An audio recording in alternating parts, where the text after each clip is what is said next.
Hello and welcome back to Philadelphia, Pennsylvania for the Sedgley Splits tournament put on by BS Upshot Tournaments and Shop. Today we're at Sedgley Woods at the Yellow Tees, and I'm Dave Oster to bring you the conclusion and last 9 holes of this tournament. As I mentioned in the front 9, this is a tournament that is using the color divisions to distinguish for the players. We're seeing 5 amateur players up and coming in the Philadelphia area, so some unique coverage for Hyzer Media, but love to share the wealth and give some exposure to these 5 guys, 4 of which are in the white division: Rob, Alex, Matt, and Gabe, and Jesse being the lone player in the blue division. Ooh, is Alex giving it an ace run? Jesse, the lone player in his blue division, jumped on our card. Obviously, you need to have more than just one player on your card, so we got some bonus coverage. As we get into it on hole 10, 215 feet, you can see it's kind of a tunnel, a little bit of a left to right off the tee. You got to get up this kind of landing and over the things to get up to the actual green. A couple of these guys did. Oh, Gabe giving it a good run for his birdie. Jesse had a good line. Kind of hitting that last big tree. Got a miss. Oh, and just Hyzering a bit too much. Current leader right now, Rob, 1 under. Trying to extend his lead, but just a bit to the right for his birdie putt.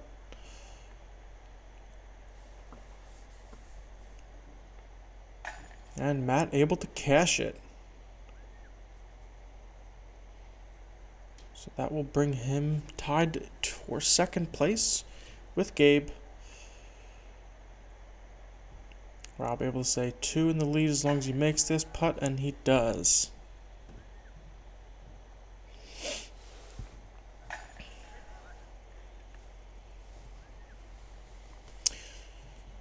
Jesse with the unfortunate bogey to start out this back 9. But like I mentioned, he is in, as they say, a league all of his own. So, fun to have him on the card. Good competition to be playing with, but he's the winner of his division. Don't want to overlook Alex's birdie there, giving it the ace run, hitting the pole and able to still stay close. Best of both worlds. As we move over to hole 11, 280 feet. Pretty much dead straight, but there's a lot of different trees that you got to miss, so it's real tight. There's kind of a wide line you can hit as well. A little bit of a left finish at the end to actually get onto the green, but if you go dead straight, you'll probably be on the circle's edge. And Gabe kind of getting through everything on the right side. And we'll have a clean look, long look, but we've seen him make a putt from about that distance already, so not out of his wheelhouse. Jesse giving it, oh, it looked like a great line, low, and fading out towards the basket, but just a bit too wide.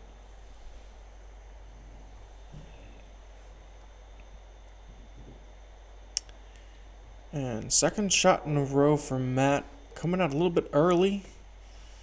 It was raining earlier today, so ground disc might be a little wet, but definitely something that all the players are dealing with. So.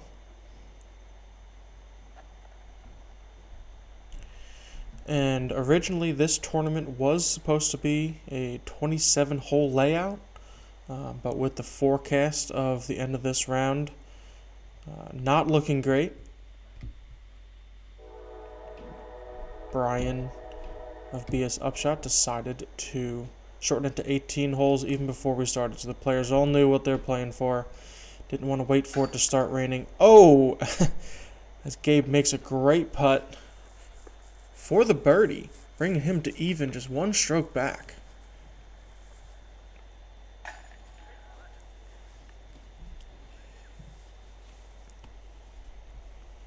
So yeah, these players know that there are only 18 holes. Originally, like I said, it was going to be 27.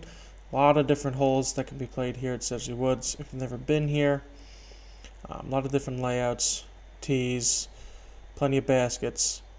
So come play it if you never have. And if you have, come play it again. Fun course, middle of Philadelphia. Obviously, we see we're pretty much entirely in the woods. Not very common in the middle of a major city, but fortunate enough to be able to have this one here. And Gabe getting started quick on hole 12. Kind of gets caught up right off the tee on that left side. Forehand is a good shape, but it's going to be a little bit tricky right off the tee. Alex has a lot more success on it. This is a long hole for being a par 3, 356 feet. Especially for the length of holes usually on this course and this layout. This one is a lot longer. We had a 400-foot hole on the front 9, but it was downhill. This one is pretty much flat most of the way. So it would take, especially for guys of this division, pretty miraculous shot to get all the way down to the pin, and as we'll see, it's still quite a ways even for Jesse's pretty pure shot down the middle. I believe this is Gabe just pitching out. Yeah. That is dense over there. So good play not to try to do too much. Ooh, pulls the forehand. Looks like he made some progress, but that is not really towards the basket, so let's see what he has from there. Matt having to go with the patent pending.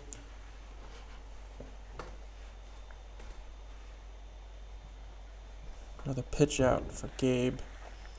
And still, like I said, this is a long hole. We're still just approaching the basket. There it is. And Alex, maybe not even in circle 2 yet.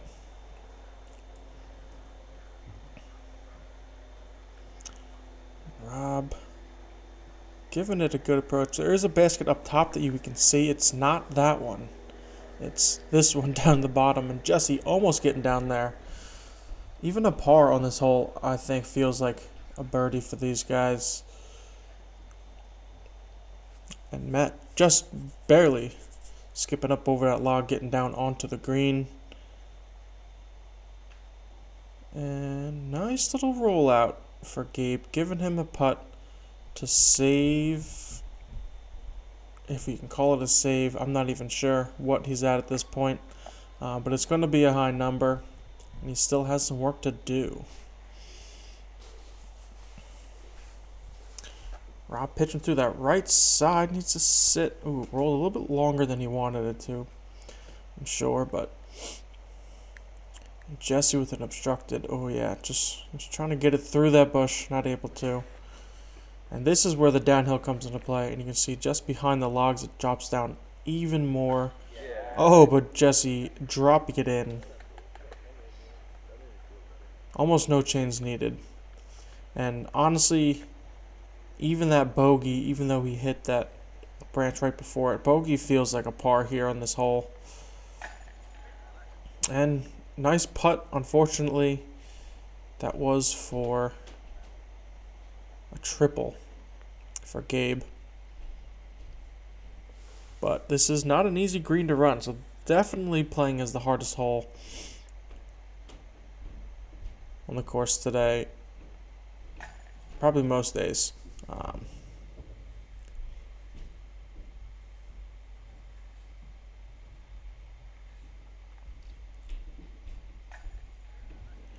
Alex and Rob have a couple of putts left for their bogeys.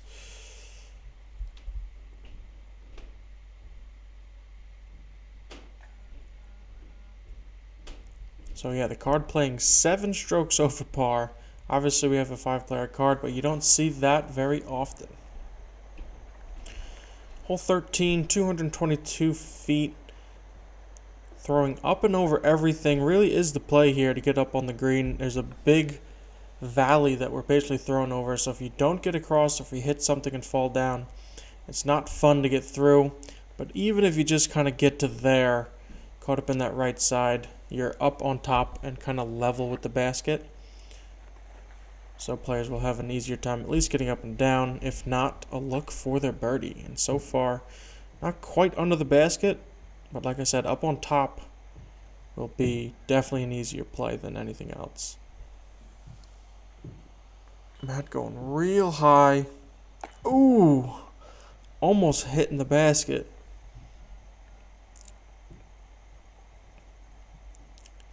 Gabe following a similar line, a little bit wider. Oh, catches something last second. That was looking great. Could have been right under the basket, but still kind of stays up there. Rob giving a little bit of bid, but able to stay close. Gabe's made some long ones last couple holes. Ooh, basket high. Good attempt, just a bit to the right.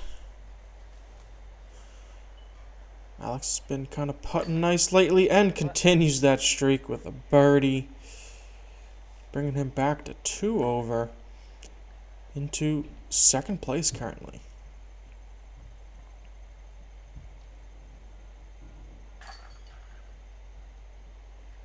Gabe with a nice par putt,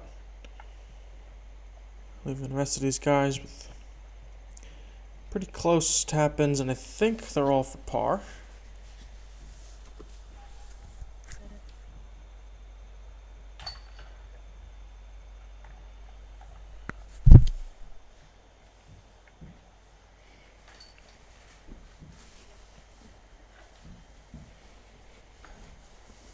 And they are, so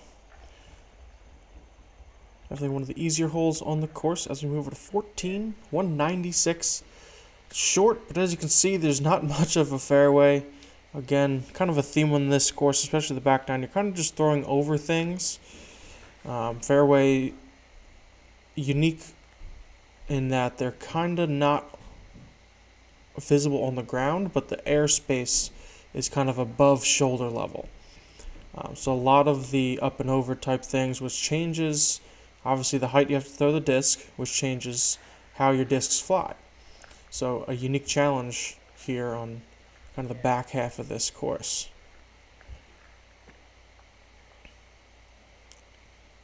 And if you can kind of just tickle those branches, it's pretty much dead straight, but just a couple inches too low, and you'll obviously be stuck in a bush right off the tee. So these guys, couple on the right, couple on the left. Alex kind of got caught up early right side. Rob just a little bit further up on the right side as well. And as you could imagine, if there's not much of a fairway, the rough is even worse. A lot of fallen trees, a lot of low, kind of spindly little trees.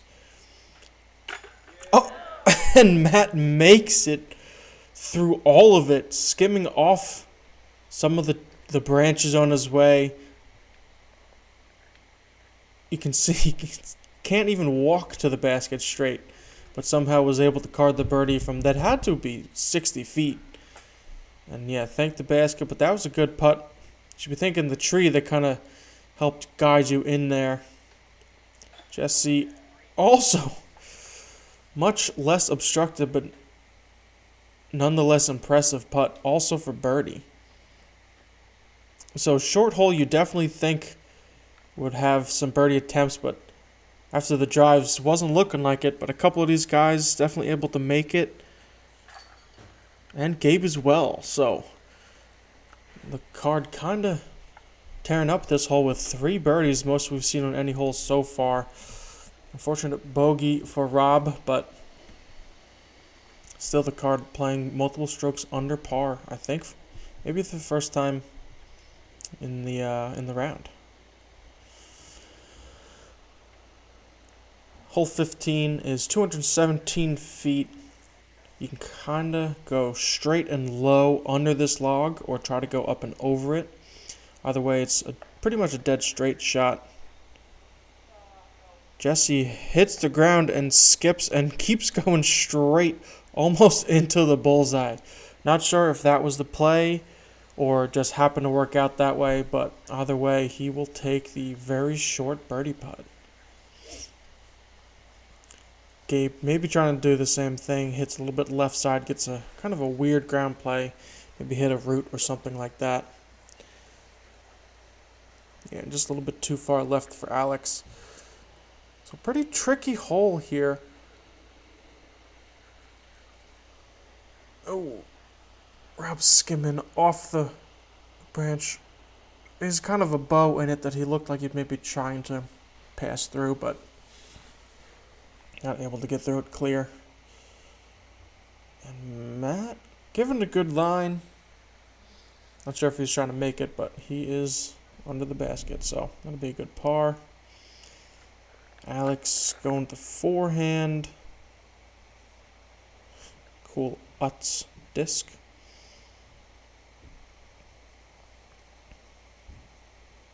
Can Gabe do it again? He was definitely giving it the bid. Give it the height, but Alex stays on fire with his putt. Saving the par this time.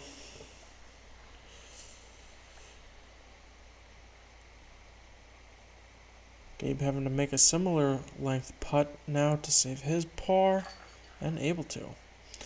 So it certainly seems like the beginning of this round, these guys maybe needed to warm up a little bit, maybe a little nervous beginning of round. Like I said, in the front nine, this is probably the first time most of these guys being on camera, if not, haven't had a lot of experience.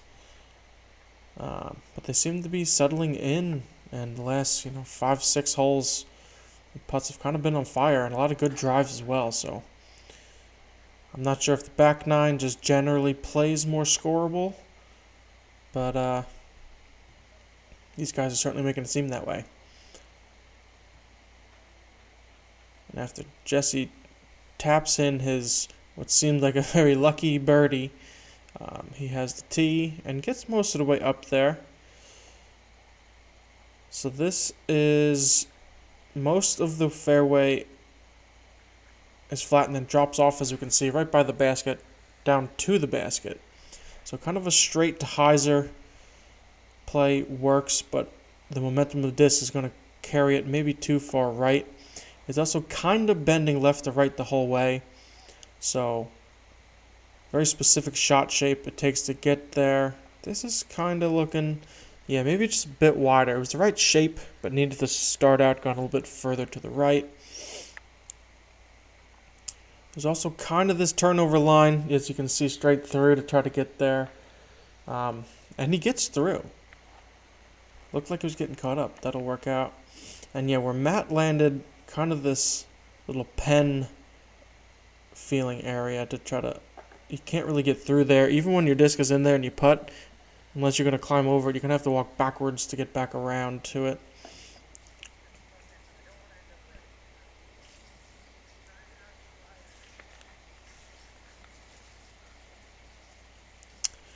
Oh, little tickle of the chain there for Gabe. Not able to connect. And walking it in, Jesse. Not the greatest drive, but definitely making up for it. I believe that's 3 in a row for Jesse. Oh, and Rob just off cage on the right side. But Jesse with the turkey. Obviously, he's trying to win his card, and right now he is tied for the lead with Rob.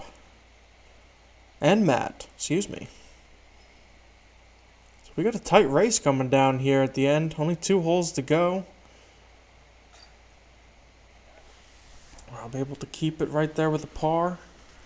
Gabe only 1 stroke back, and Alex has been on fire with his putter, so it's kind of anybody's race right now.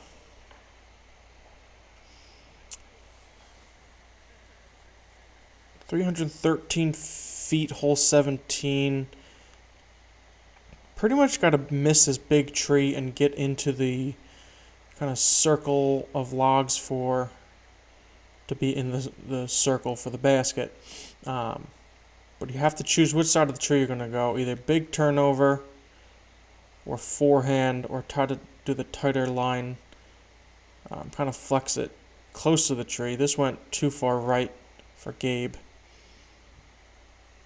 It's kind of a straight added shot, but you have to, like I said, test that tree, test these bushes. But there's a lot more air room if you go high and around. So these guys are kind of trying to play the safe play, trying to make it work. This is, oh, not even sure what that actually hit. That was looking pretty good.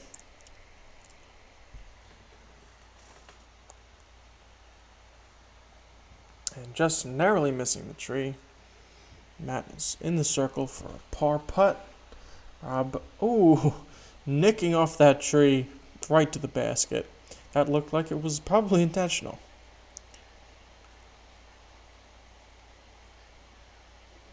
Alex maybe trying to give it a run. Goes a bit long, but he should have an okay attempt at it, depending on what his footing looks like.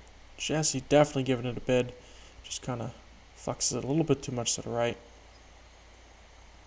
Okay, with a long look for the birdie. Oh, and tickling chains again. The pressure coming down the stretch, getting to some of these guys. Oh, and a little bit right side as well.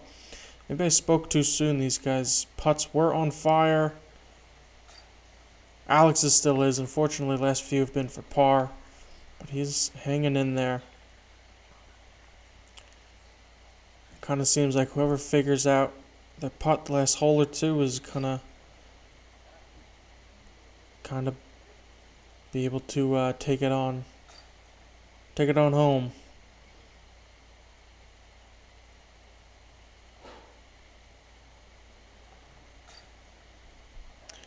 So a bunch of pars, I think maybe for Matt as well, or no, I'm sorry, he has the lone birdie on the card. A little bit tougher to keep track with 5 players, but we move on to the final hole of this tournament.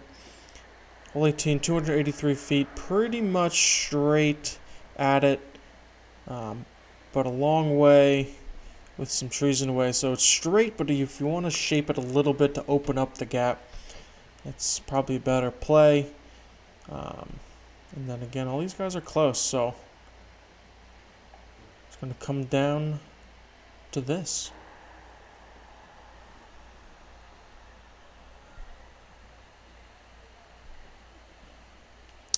A lot of different plays here, going straight at it, trying to go flex line, a little bit of hyzer.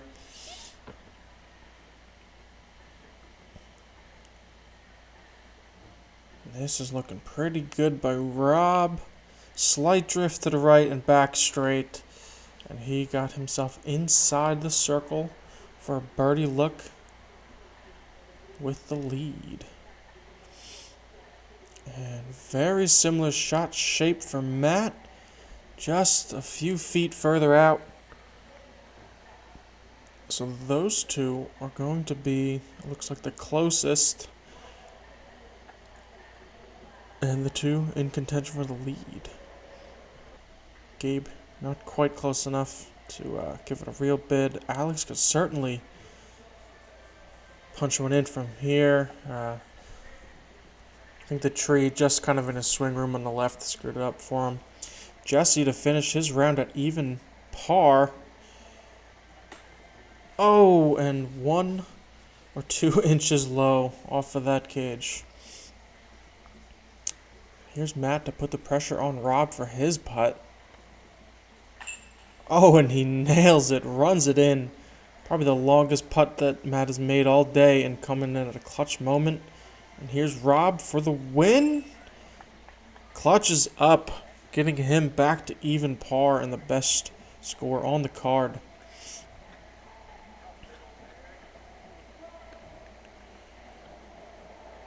So some putting woes, some hot fire being caught by the card, kind of the middle of this round. And Robert putting the cherry on top. He was kind of putting like that most of the day, and it showed. Congratulations to Robert Staas, winner of the white division here at Sedgley Splits. Also congratulations to Jesse, winning his division as well. All these guys played pretty well. It was an awesome opportunity being able to cover these guys, local up-and-comers here in the Philadelphia area. Our first opportunity to film at Sedgley Woods. So thank you all for watching. We'll have more of this coming up, as well as obviously plenty of pro coverage. So, shot of the round had to be Matt. Miraculous putt through there. Here's the final scores. Nice play by all of these guys. Again, thank you for watching. Thank you to the Patreon family for supporting all of our coverage. If you're interested in what we have to offer, head over to patreon.com/HyzinMedia. Exclusive content, disc giveaways, get your shout out on here, a bunch of other stuff. Thanks for watching, and we will see you on the next hole.